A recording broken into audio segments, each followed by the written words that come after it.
This is Martin George, and I'm here at South by Southwest with Charlene Li. Charlene, how you doing? Good. All right, so you are the author of Groundswell. Can you tell us a little bit about that? Yeah, it's a book about how to create social strategies, and it's written around this whole concept of groundswell is people coming together with social technologies. They get power from that and are able to get what they need from each other. And that's causing a lot of problem with organizations, businesses, institutions who feel like they are losing power. So this book is written for those leaders of organizations about how they can thrive in this world where social technologies are running rampant and how they can use them to achieve business goals. Okay, so leverage it rather than being afraid of it. Exactly.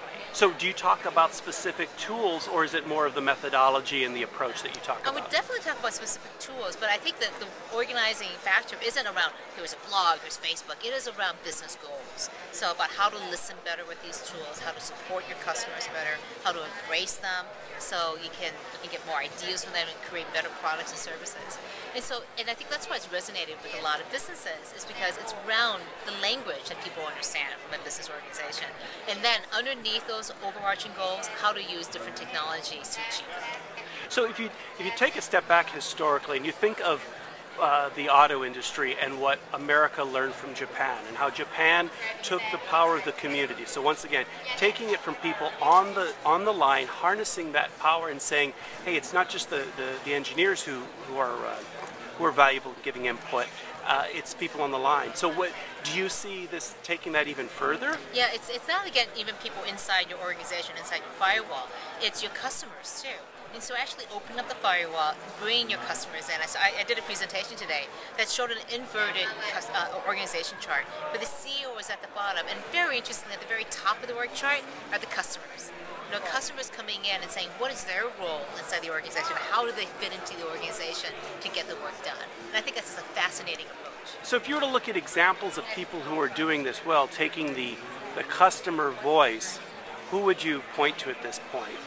I think, again, incorporating it into the organization, and people like Best Buy who are using internal social networks to be able to get ideas from people who are on the store floor, the Blue Shirts. They have a site called Blue Shirt Nation. It's a social networking site internally to get those ideas.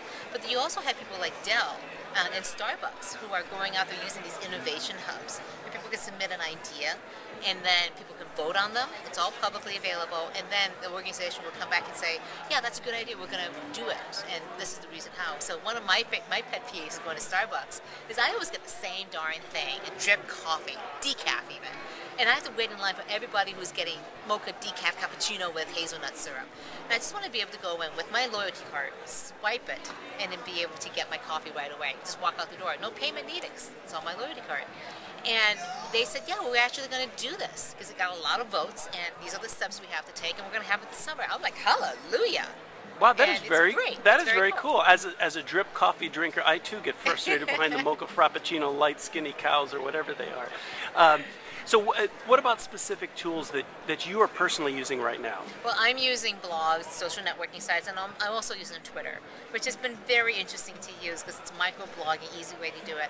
I don't Twitter very much, and I'm very discreet about what I tweet about. It's usually around my work and around the concepts in the book. And so as a result, people really like it because I don't plug in a lot of stuff about, oh, I'm having dinner with whatever. I'm doing a podcast with Martin. So it's and because of that focus, again, of my audience that's on Twitter who are following me, I have something close to 12,000 people following me on Twitter now. Wow. And so the minute I say, hey, I'm looking at Skittles.com to see what they're doing on the homepage, the Wall Street Journal calls me because they've been following what I'm doing. They're writing a story. That reporter is going to call me and say, hey, I need comment on it. But that's really the power, I think, in many ways, that they can immediately tap into what I'm thinking about and get a response. And now, as we were talking about before this, the power of putting your age out there.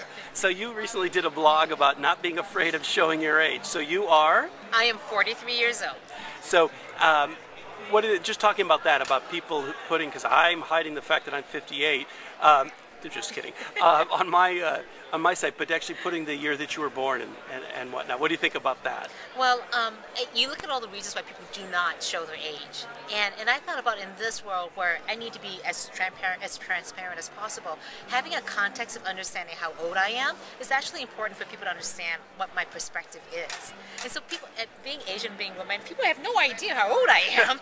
So they go, are you 50 or 30? So it could be this 20-year range. And it makes a bit of difference to know that, oh, I'm your contemporary, oh, you could be my mom. So when I think about how important it is for people to know my age, I can make an actual business reason to do it, but also just even a personal and social way for people to be able to understand. It just provides more context. And I thought, there's no reason for me to hide it. I'm not embarrassed. I don't need to hide behind it or anything. So I just put it out there. It's just one less thing to have to think about and worry about. It's out there. Very cool. And lastly, what are you most excited about over the next year or so that you see happening in social that companies are actually doing something about this. It's moving beyond just an experimentation stage, and they're letting down their guard and trying it and finding that it can be really beneficial to the businesses. So I'm very excited about that. Charlene, thank you so much, and look forward to chatting with you in the future. Okay, thanks, Martin.